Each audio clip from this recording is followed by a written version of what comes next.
कायदे आज़म, आपने हमें आजादी दिलाई, लेकिन आजादी मिल नहीं सकी। 77 साल आजादी की तलाश में हम ठोकरें खाते रहे। 77 साल हम आजादी की तलाश में दलील ख्वार होते रहे।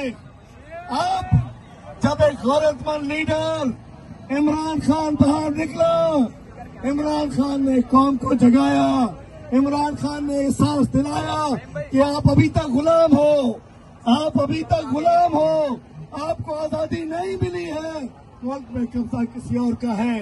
तो ये कौम बाहर निकल आई। उसके बाद डंडे के जोर पे हमें डराने की कोशिश की गई। आपका कप्तान, हमारे कप्तान इमरान खान को 6/8 के डेथ सेल में रखा।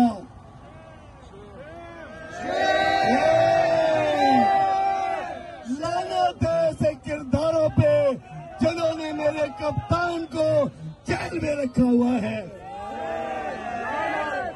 मैं पूछता हूँ आपसे,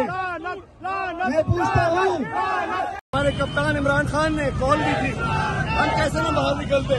बहुत पुलिस गर्दी हुई, बहुत रोका गया, लेकिन अल्हम्दुलिल्लाह मज़ार कायद पे भी पहुंचे, झंडों के साथ पहुंचे, हकीकी आजादी रैली लेकर पहुंचे। तो अल्हम्दुलिल्लाह ये रैली सब लोग देख रहे हैं। कप्तान बुलाए और कराची न आए, कप्तान बुलाए और वर्कर न आए, कौन बचाएगा पाकिस्तान? मेरी जान, मेरी जान।